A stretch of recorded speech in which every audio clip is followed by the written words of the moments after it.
My family treated my career like a hobby while I quietly kept my mom's foundation running for years.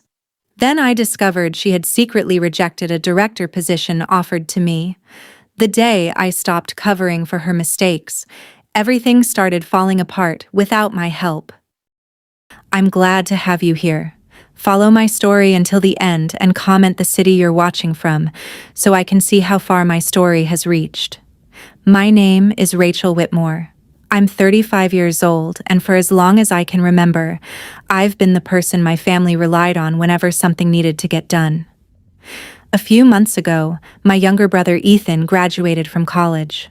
My parents decided to throw him a huge celebration, more than 60 guests. Family, friends, neighbors, former teachers, pretty much everyone who had watched him grow up.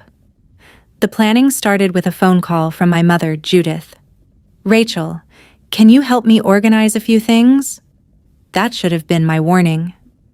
By the end of the conversation, I was handling the budget, food orders, decorations, guest confirmations, and scheduling. My mother was choosing color themes. Somehow, that was considered an equal contribution. I sat at my desk afterward looking at 3 pages of notes. The party was still weeks away, and I already felt like I'd been hired as an unpaid event planner. The thing is, I genuinely wanted Ethan to have a great day. I loved my brother. The problem wasn't helping. The problem was that nobody even asked anymore. Helping had quietly become my responsibility.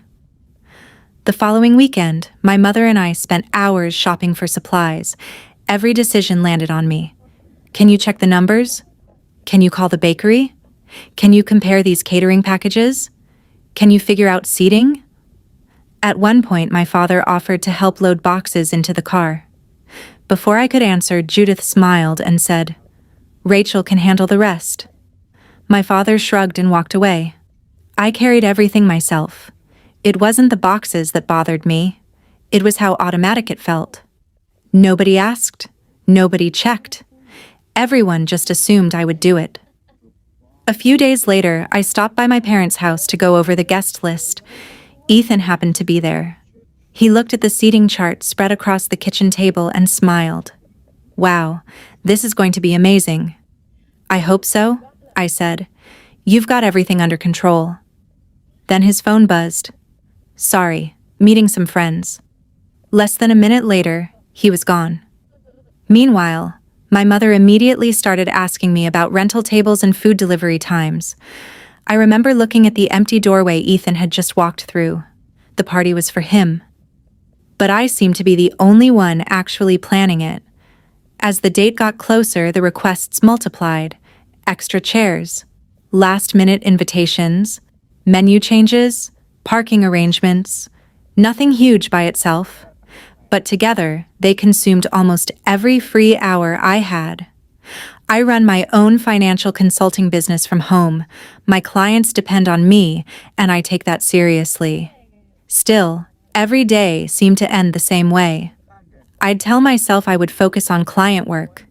Then another family request would appear. One evening, my friend Melissa called while I was updating guest confirmations. "Please tell me they're paying you for all this." I laughed. "Who? My family?" "I'm serious, Rachel." That made me laugh even harder. Not because it was funny, because the idea sounded ridiculous. Somewhere along the way, my time had stopped being treated as valuable. Everyone else's schedules mattered. Mine was simply expected to bend around theirs. The week before the party, I finished another long day of errands and finally drove home after dark. The guest list was finalized. The decorations were ordered. The head count had reached 63 people. I was exhausted. The kind of tired that sits behind your eyes and refuses to leave. When I got home, I dropped my keys on the counter and opened my laptop. My stomach tightened immediately. 7 unread emails, 3 marked urgent, 2 from long-term clients, 1 from a client I absolutely could not afford to ignore. I checked the time. 10:47 p.m. The oldest message had been sitting there for almost 8 hours. Then another notification appeared. A new email. Another client waiting for an answer. I spent the rest of that night answering client emails. By the time I closed my laptop, it was after midnight. Most of the messages were routine, but one wasn't. A longtime client named Robert needed a revised financial report for a board meeting that had suddenly been moved up. The deadline was less than 24 hours away. I stared at the email for a second. The report should have been finished already. Instead, I'd spent most of the week organizing Ethan's graduation party. I replied that I'd have everything ready on time, then set my alarm for 6 in the morning. A few hours later, I was back at my desk. Coffee, spreadsheets, forecasts. For a while, things felt normal. Work made sense. Then my phone rang. Mom. Rachel, I need a favor. Of course she did. The rental company needs final confirmation. I'm working on a client report. It'll only take a minute. It never took a minute. Before the call ended, she'd added a bakery pickup, a seating change, and a last-minute guest issue. I wrote everything down automatically. Then I stopped and looked at my notes. At some point, helping had become managing, and nobody had ever asked if I wanted that job. The morning disappeared. Around noon, Robert emailed again. Just checking in. Normally, that wouldn't bother me. This time it did. For the first time in years, I felt behind. Not because of bad planning, because I was trying to run a business and a family event at the same time. I spent the afternoon forcing myself to focus. The report was finally starting to come together when a text from my mother appeared. Need you at the house tonight. Relatives are coming over to help. The word help caught my attention. Maybe people were finally pitching in. Maybe I wouldn't be carrying everything alone. I should have known better. The moment I arrived, I realized nobody was there to work. They were there to make suggestions. One aunt wanted different decorations. Another thought the menu should change.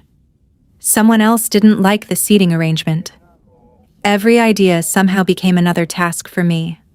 Rachel can handle it. Rachel will figure it out. Rachel's good at this stuff. By the end of the evening, my to-do list was longer than when I arrived. Across the room, my dad was trying to set up tables. At least he was making an effort. But every time he started doing something, Mom redirected him. No, put those over there. A few minutes later, she'd change her mind. He never argued. He just quietly adjusted and kept moving. At one point, he walked over while I was reviewing the guest list. You okay? Yeah. The answer came too fast. He gave me a look like he wasn't convinced. Before he could say anything else, Mom called his name from the kitchen. He immediately turned and went to help her. A little later, I found Mom checking her party notes. I need a few uninterrupted hours tomorrow, I said. She barely looked up. For what? My client report. The one you've been working on all week? Yes. It has to be finished tomorrow. She finally looked at me. Oh. I waited. Then she shrugged. Just do it after everything else. I honestly thought she was joking. Mom, this is my job. So? The word caught me off guard. So? It's important? She looked genuinely confused. Not angry, not defensive, just confused. Like she didn't see the difference between my clients and party decorations. A little later, everyone gathered around the dining table. One of my cousins asked what I'd been working on lately. Before I could answer, Mom jumped in. Rachel works from home. A few people nodded. One uncle smiled. Must be nice. I forced a laugh. Nobody meant anything by it. That was the problem. They actually believed it. Then Mom laughed and waved her hand. Rachel can always fit work in later. That's the nice thing about working from home. Everyone chuckled. I looked around the room. Not one person seemed to realize why I had suddenly gone quiet. I finished Robert's report with less than an hour to spare. When he called later that afternoon, he sounded relieved. You saved me. I laughed. That's literally my job. The funny thing was, hearing someone appreciate my work felt unusual that week. My clients thanked me. My family expected me. There was a difference. As the graduation party got closer, my schedule became ridiculous. Mornings were for clients. Afternoons were for party logistics. Evenings were whatever new emergency my family came up with. One day, it was table rentals. The next day, it was food quantities.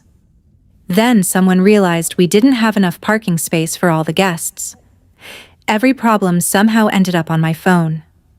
A few relatives started stopping by my parents' house to see how preparations were going. Most of them were genuinely excited for Ethan. I couldn't blame them for that. What started bothering me was something else. One afternoon, my Aunt Linda walked into the backyard while I was arranging centerpieces. She looked around and smiled. "This looks beautiful." "Thank you," I said. Before she could say anything else, Mom stepped in. "We've been working on it for weeks." We. I noticed it but didn't react. At least not outwardly. A little later, another relative complimented the menu. Mom immediately started explaining how much planning had gone into choosing everything. The way she told the story, you'd think she had done all the work herself. I kept organizing supplies and pretended not to notice. The strange part? This wasn't new. That's what finally started bothering me. For years, whenever something went well, Mom naturally became the face of it. Family reunions, holiday dinners, community events. I handled details. She received recognition. Somehow I had accepted that arrangement without questioning it. Maybe because arguing about credit always felt petty, or maybe because I genuinely wanted everyone to get along. Either way, I had spent years convincing myself it didn't matter. Now, I wasn't so sure. A few days before the party, Ethan stopped by while I was reviewing final numbers. He grabbed a bottle of water from the fridge and looked over my shoulder. 63 guests. Currently. Wow. He laughed. I would have never kept track of all this. That's obvious. He grinned. Fair. For a moment, the conversation felt normal, comfortable. Then he looked around. Mom's really got everything under control. The words weren't meant to hurt. He honestly believed them. I just nodded and changed the subject. That bothered me more than I wanted to admit. Not because Ethan was being selfish, because he genuinely had no idea how much work happened behind the scenes. Nobody did. Including me, apparently. I was the one making it invisible. That evening, Melissa called while I was updating guest confirmations. "How close are you to surviving this thing?" I laughed. "Barely." "You're still doing everything yourself?" "Mostly." There was a pause. "You know that's not normal, right?" "Which part?" "Your family acting like you're free labor." I rolled my eyes. "You sound dramatic." "No, I sound honest." The conversation stayed with me long after we hung up. Not because she was completely right, because I wasn't sure she was wrong. The final guest list was almost finished. Most of the major decisions were made. For the first time in days, I felt like I could finally see the finish line. I sat at my desk that night, updating attendance numbers and meal counts. One by one, I checked names off the list. Then a notification appeared in my inbox. At first, I almost ignored it. I assumed it was another party-related message. Instead, the subject line caught my attention. Annual Financial Review Reminder. Community Foundation Audit Preparation. I stared at the screen for a second, then I opened it. The yearly audit for my mother's community foundation was only a few weeks away, and as usual, I was the person responsible for preparing everything. The community foundation had been part of my life for almost 4 years. Officially, my mother was the director. Unofficially, I handled most of the financial administration. Donations, expense tracking, monthly reports, bank reconciliations, the kind of work nobody notices when it's done correctly. I started helping because the foundation was small, At first, it was a few hours a month, then a few hours a week. Eventually, it became another responsibility everyone assumed belonged to me. I opened the audit preparation checklist and started reviewing records. Compared to party planning, this felt familiar, comfortable even. Numbers usually made sense. People didn't always. For the first hour, everything looked normal. Donation logs matched deposits, vendor payments matched invoices, nothing unusual. Then I found a transaction missing a receipt. Not a huge deal. It happened sometimes. I made a note and kept going. A few pages later, I found another one, then another. I sat back in my chair. That was unusual. The foundation wasn't a large organization. Missing paperwork should have been easy to track down. I created a separate list, just to stay organized. Nothing more. At least that's what I told myself. A couple of days later, I brought the list to my parents' house. Mom was sitting at the kitchen table reviewing party decorations. "Got a minute?" I asked. She nodded without looking up. I sat down and opened my folder. There are a few transactions I can't match to supporting documents. That finally got her attention. "What transactions?" I showed her the list. She glanced at it. "Oh, those." The response surprised me. No curiosity, no concern. Just immediate dismissal. "Do you know where the receipts are?" I asked. "I'm sure they're somewhere." "Can you help me find them?" "I don't have time right now." I looked at the stack of decoration samples in front of her. The audit was only weeks away. The party was days away. Apparently, one of those things mattered more. I let it go. For the moment, the conversation should have ended there. Instead, I found myself thinking about it throughout the day. Not because the missing receipts represented a lot of money. They didn't. The amounts were relatively small. What bothered me was the pattern. 3 missing documents became 5. 5 became 7. Every time I reviewed another section, something else appeared. Nothing dramatic. Nothing that suggested fraud, just gaps. Enough gaps that an auditor would eventually ask questions. A few evenings later, I was helping finalize catering numbers when I brought it up again. "Did you ever find those receipts?" Mom sighed immediately. The reaction felt bigger than the question. "No." "Okay, do you remember what the expenses were for?" "It was probably foundation business." "Probably?" Now she looked annoyed. "Rachel, why are you making this such a big deal?" I blinked. "I'm preparing for an audit." "You always worry too much." That wasn't an answer. For some reason, that realization stuck with me. Normally, I would have dropped it. Normally, I would have accepted whatever explanation she gave and moved on.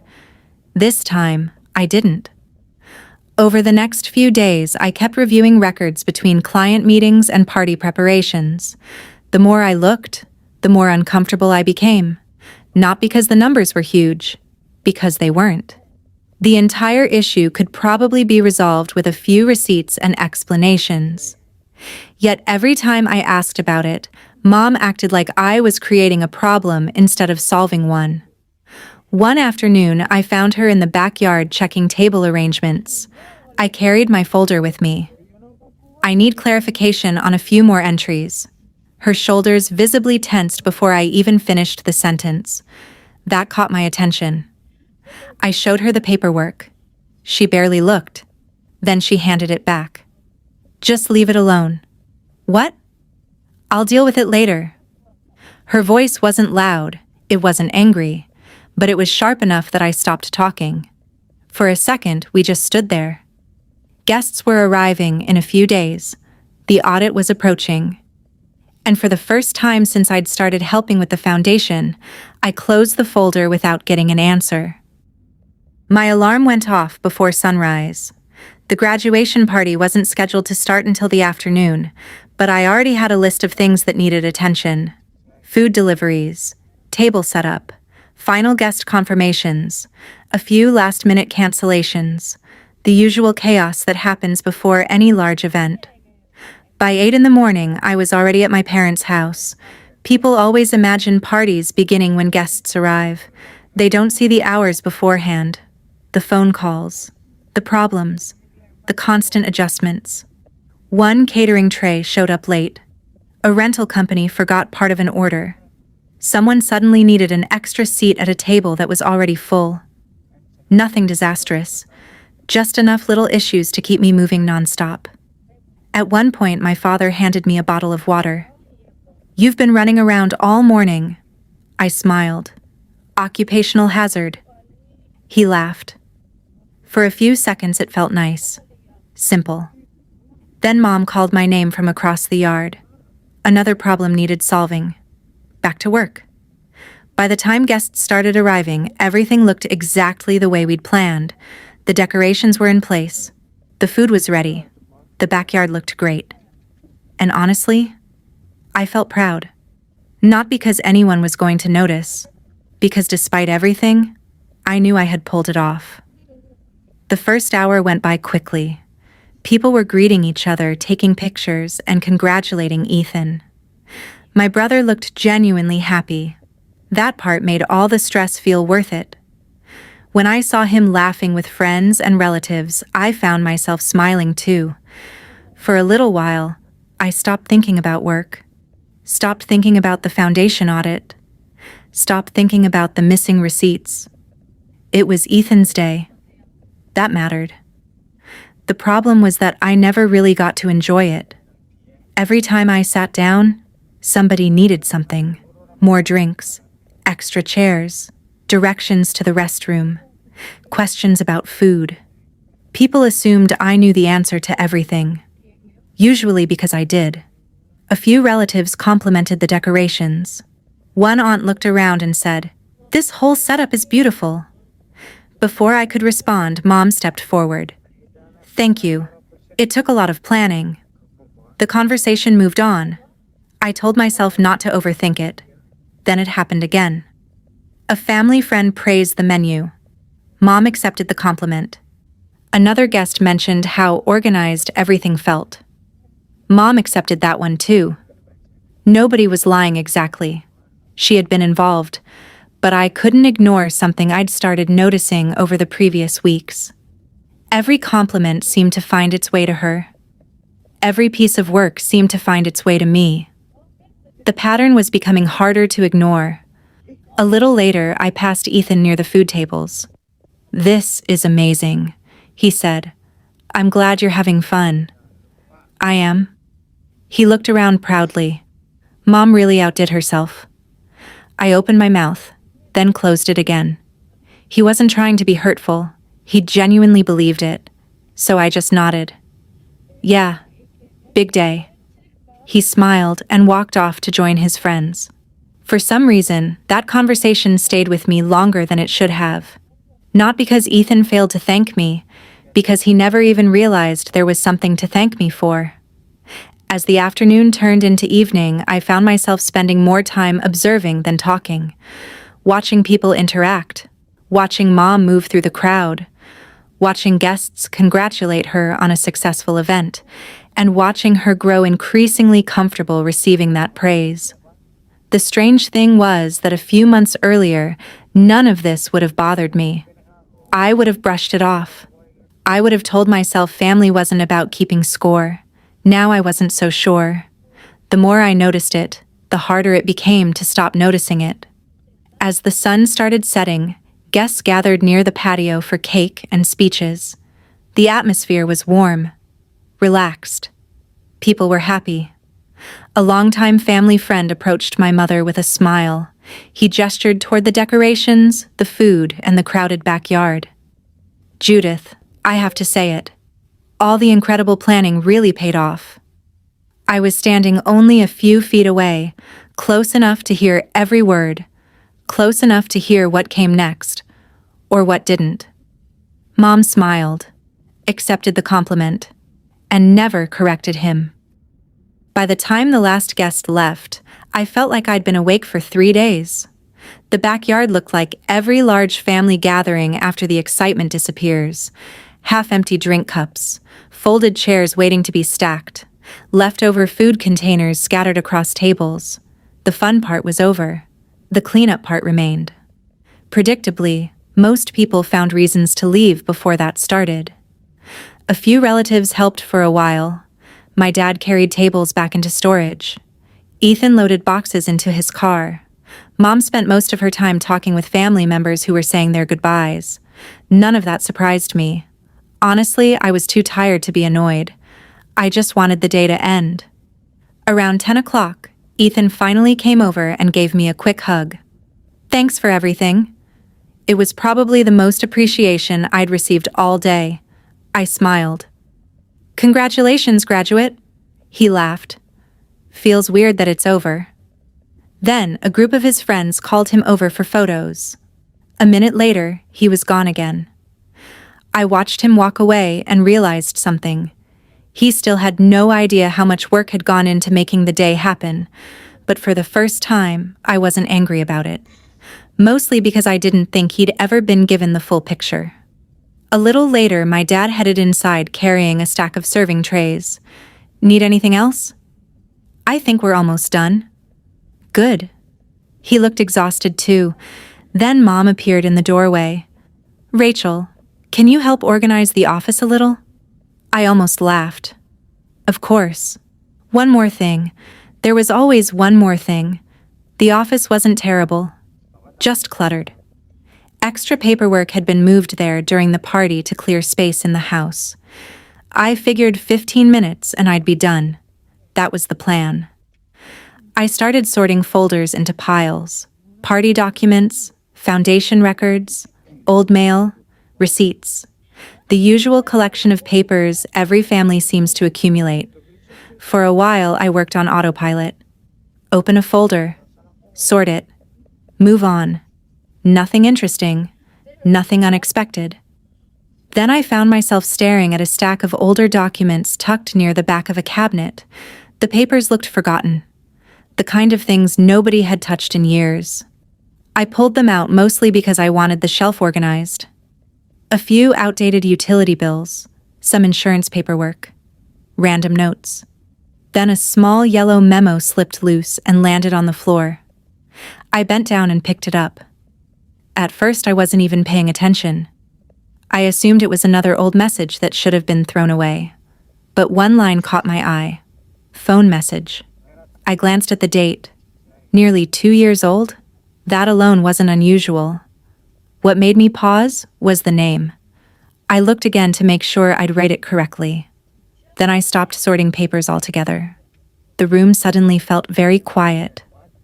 I read the note a second time, then a third. The handwriting was familiar. The date was clear. And the name at the top hadn't changed. Daniel Mercer, my former supervisor. I stayed in that office much longer than I intended. The rest of the house had gone quiet. Most of the cleanup was finished. My parents were talking somewhere down the hallway, and I was still standing there holding a 2-year-old phone message. Daniel Mercer. I hadn't heard that name in a long time. Daniel had been my supervisor at the investment firm where I worked before starting my consulting business. We'd always gotten along well. He respected my work. More importantly, he challenged me. Back then, I'd assumed I would spend most of my career climbing the corporate ladder. Life just ended up taking a different path. I looked down at the memo again. The message itself was brief. Daniel had called regarding an opportunity and wanted me to return the call. At first, I thought maybe I was overreacting. Maybe I'd seen the message years ago and forgotten about it. That happens. People miss things. People get busy. But the longer I stared at the paper, the less convinced I became. I have always been obsessive about communication. It's part of my job. Emails, voicemails, client calls, follow-ups. Missing something important isn't impossible for me, it's just very unusual. I sat down and read the memo again, this time more carefully. There was additional handwriting in the margin. Not Daniel's, not mine. My stomach tightened. The handwriting belonged to my mother. I recognized it immediately. A short note had been written beside the original message, only one sentence. Already told him she's not interested. Focusing on home. I read it twice, then a third time. The words didn't make sense, not because they were unclear, because I had never said that. Ever. I leaned back in the chair. Maybe there was an explanation. Maybe Daniel had called the house and spoken directly to Mom. Maybe she'd misunderstood. Maybe she thought she was helping. I started reaching for excuses almost automatically, the same way I'd done my entire life whenever something involving my family felt uncomfortable. Then another thought hit me. What opportunity? The memo didn't say. Only that Daniel wanted to discuss a position. I tried remembering that period of my life. 2 years earlier. I was already running my consulting business. Things were stable. Not spectacular, but stable. If someone had offered me a serious professional opportunity, I would have at least listened. I always listened. That was what bothered me. Nobody had given me the chance. A voice from the hallway interrupted my thoughts. Rachel? Mom. I quickly flipped the memo over. Yeah? You still organizing in there? Almost done. Don't stay too late. Okay. A few seconds later, I heard her walk away. I looked back down at the paper. For some reason, I didn't want to ask her about it. Not yet. That surprised me. Normally, I would have marched straight into the kitchen and demanded an explanation. Instead, I folded the memo and slipped it into my purse. Carefully. Like I was afraid someone might take it away. The drive home felt strangely quiet. I kept replaying the same questions. What position was Daniel calling about? Why had Mom responded?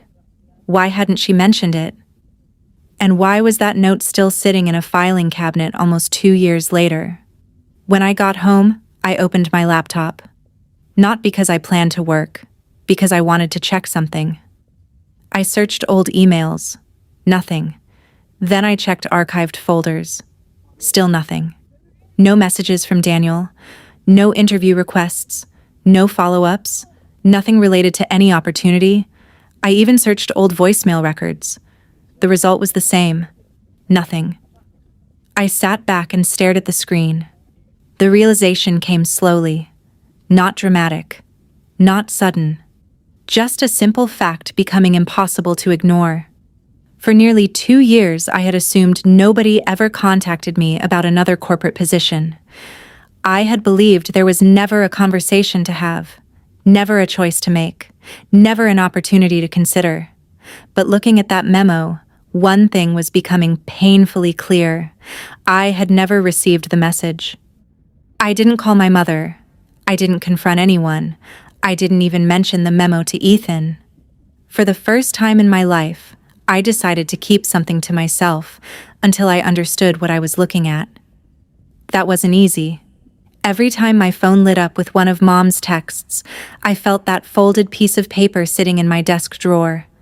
A reminder that there were questions nobody had answered. The problem was that I needed facts before I had a conversation. Not assumptions, not guesses. Facts. A few days passed. My client work kept me busy, and the foundation audit still needed attention. Outwardly, nothing changed.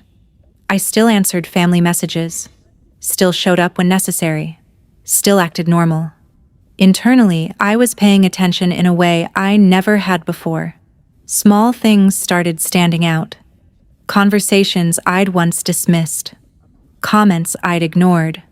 Mom had always spoken about my career as if it were something temporary, something flexible, something less serious than other people's work. I had heard it so many times that I'd stopped noticing. Now I noticed every single time. One afternoon I opened LinkedIn and searched for Daniel Mercer. Part of me expected to find that he'd retired or moved on years ago. Instead, there he was. Same company, different title, higher position. I stared at his profile for several minutes. Then I closed the browser, opened it again, closed it again. I must have rewritten the message 10 times. Eventually, I sent something simple. Hi, Daniel. It's Rachel Whitmore. I recently came across an old message from a few years ago and was hoping to ask you something if you have time. I almost regretted sending it immediately. Then I forced myself to stop checking my inbox every 5 minutes. That lasted about an hour. Daniel replied that same afternoon. Rachel. Of course. Happy to help. Give me a call when you have a chance. My heart started beating faster. Not because I knew what he was going to say, because I suddenly realized I might actually get answers. I spent another day talking myself into making the call, then talking myself out of it, then back into it again. Finally, while sitting in my home office, I picked up the phone. Daniel answered on the second ring. Rachel. His voice sounded exactly the same. We spent a few minutes catching up. Work, life, mutual colleagues, normal conversation. Then there was a pause. So, he said, what was it you wanted to ask me?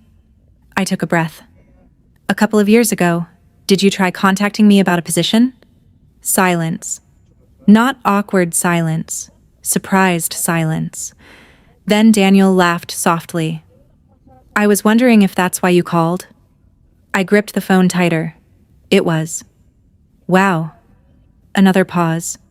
I haven't thought about that situation in a long time. My stomach tightened. What situation? The regional director opening. I closed my eyes. Regional director. Not manager. Not supervisor. Director. Daniel continued. You were one of the strongest candidates we had. For a second, I didn't respond. I genuinely thought I'd misheard him. What? You had the experience, the performance history, leadership background. Honestly, several people wanted to talk to you. I stared at the wall in front of me. The room suddenly felt very small. I remembered where I was professionally back then. I had been building my consulting business, but I still wasn't sure where it would lead. A regional director position would have been a major opportunity. Not something I'd casually ignore. Daniel kept talking. We tried reaching you a few times. My pulse jumped. A few times? Phone calls mostly. I never got them. That statement slipped out before I could stop it. The line went quiet. Not for long. Just long enough. Then Daniel spoke more slowly. That's strange. I swallowed. What happened after that? We were told you weren't interested. The words landed hard. Not interested. The exact phrase from the memo. I felt anger trying to push its way to the surface. I kept my voice steady. Who told you that? I honestly don't remember the specific conversation. I think someone called us back from your parents' number. Parents' number, not my number. Not my voicemail. Not me. For years, I had given my mother every possible benefit of the doubt. Maybe she misunderstood. Maybe she forgot. Maybe there was some explanation I wasn't seeing. That list was getting shorter by the minute. Daniel suddenly stopped talking. When he spoke again, his voice sounded different. Careful. Measured. Rachel. Yeah. Are you telling me you never got the message? I didn't answer Daniel right away.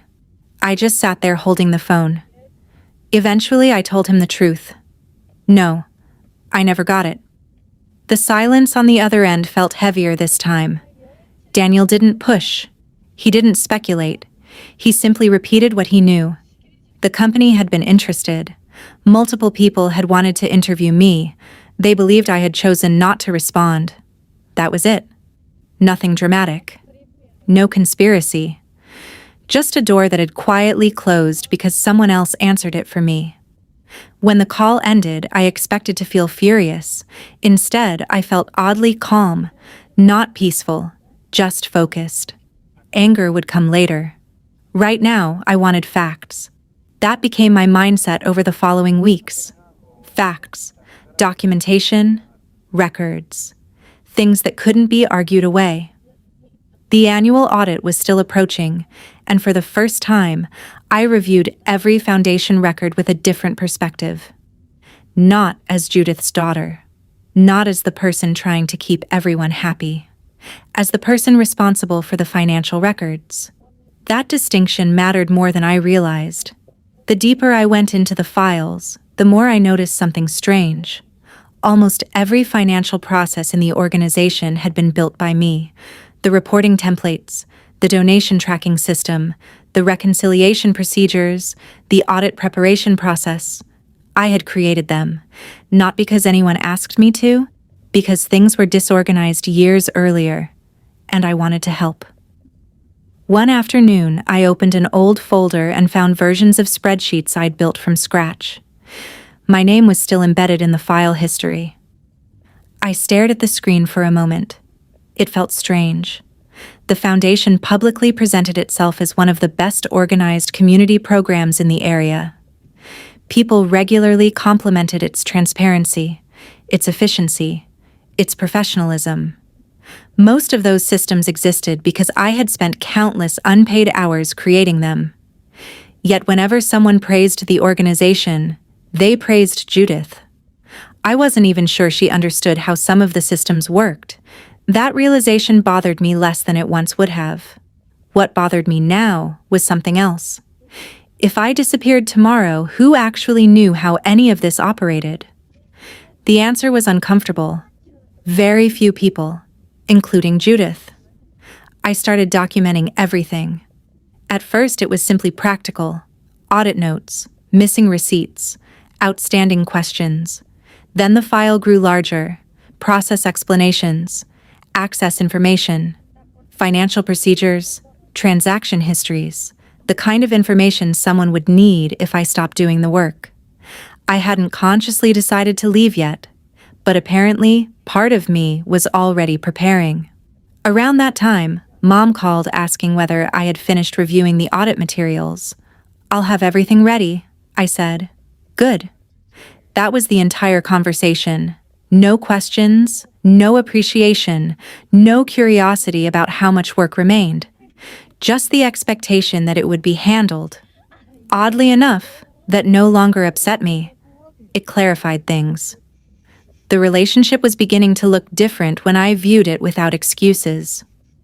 A few days later, I met Melissa for coffee. She listened quietly while I described some of what I'd discovered. Not everything. I still wasn't ready to discuss Daniel. But enough. She stirred her coffee and shook her head. "You know what stands out to me?" "What?" "You keep talking about what everyone else expects from you." I laughed. "That's because they expect a lot." "No." She pointed her spoon at me.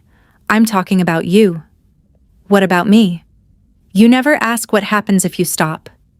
I didn't answer, because I honestly didn't know. The idea felt almost irresponsible, like abandoning a responsibility. But the more I thought about it, the more I realized something. The foundation wasn't my responsibility. The family wasn't my responsibility. I had simply been acting like it was. That evening, I returned home and spent several hours organizing documents. Not emotionally, not dramatically. Methodically. One file at a time. One record at a time. The same way I'd handled every professional project throughout my career. Close to midnight, I leaned back in my chair and looked at what I'd assembled. Years of records, procedures, communications, audit notes, documentation. For the first time, everything existed in one place. Everything I had done, everything I could prove, everything I had never bothered to save before because I never imagined needing to protect myself. I closed the final document and added it to a single folder. The audit meeting wasn't dramatic. Nobody raised their voice. Nobody stormed out. It was just a room full of people asking questions that suddenly didn't have easy answers. The auditors had spent weeks reviewing the foundation's records. By the time the board gathered, they already had a list of transactions that needed clarification: missing receipts, incomplete documentation, expenses that couldn't be fully verified. The amounts weren't huge. The concern was accountability. One board member flipped through a report. "Can anyone explain these entries?" For years, I would have jumped in immediately. Not this time. Those weren't my transactions. Those weren't my decisions. The questions slowly shifted toward my mother. At first, Judith answered confidently. Then her answers became shorter, less certain. A few times she looked at me as if expecting help. I stayed quiet. I wasn't trying to embarrass her. I simply wasn't willing to take responsibility for things that weren't mine anymore. Then, one of the auditors asked something unexpected. "Who manages the foundation's financial systems?" The room got noticeably quieter. A board member looked at my mother. Another looked at me. The auditor continued. "The reporting structure appears to have been developed and maintained by the same person for several years." One of the board members turned toward me.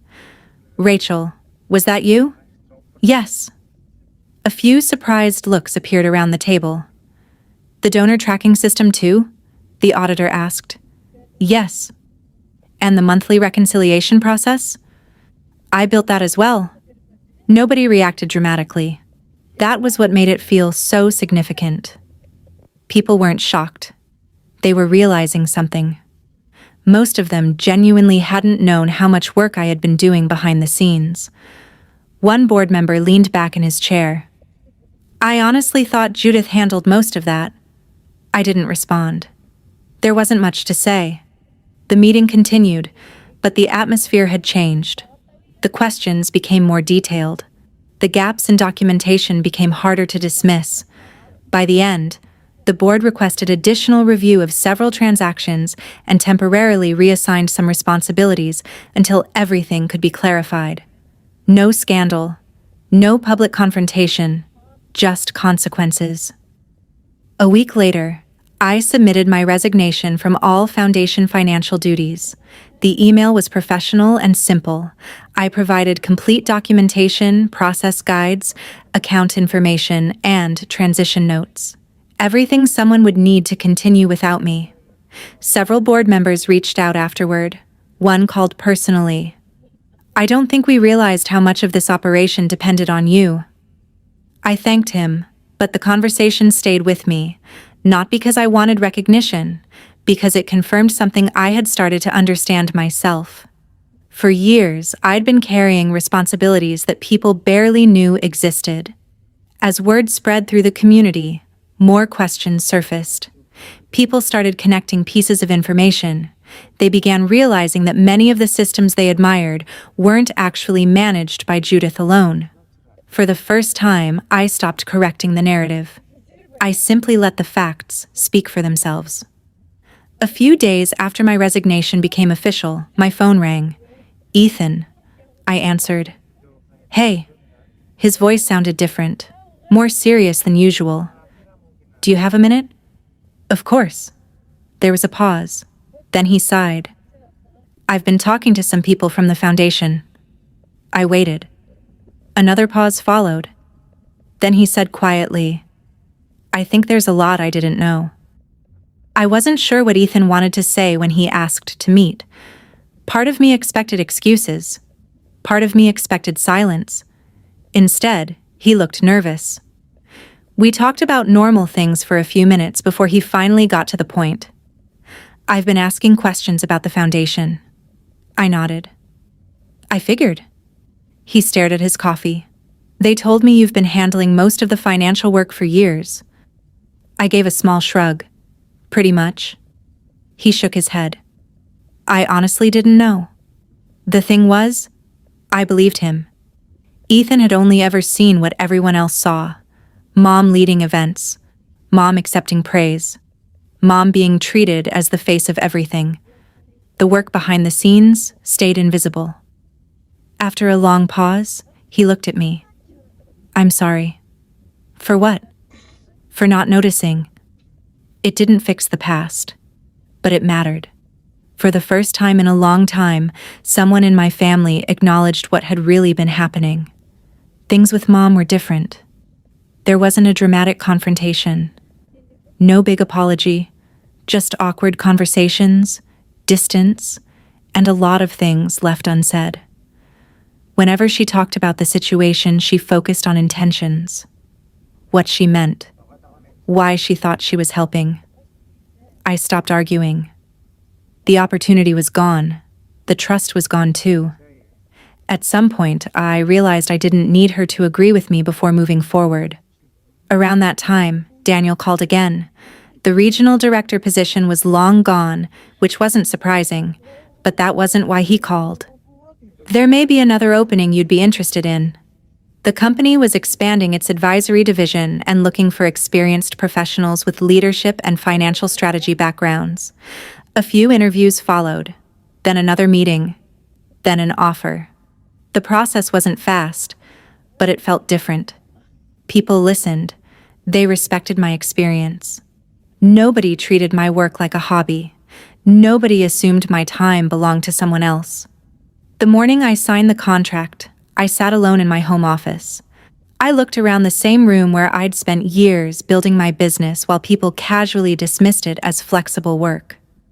Then I signed my name. I expected to feel excited. Instead, I felt relieved. For years, I'd kept waiting for recognition from people who had already decided not to see my value. I kept working harder, giving more, sacrificing more, hoping that eventually it would be enough.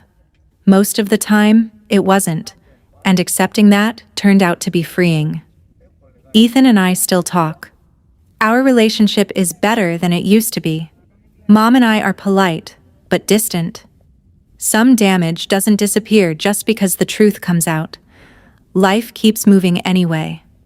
Before shutting down my computer that afternoon, I looked at the signed contract one last time.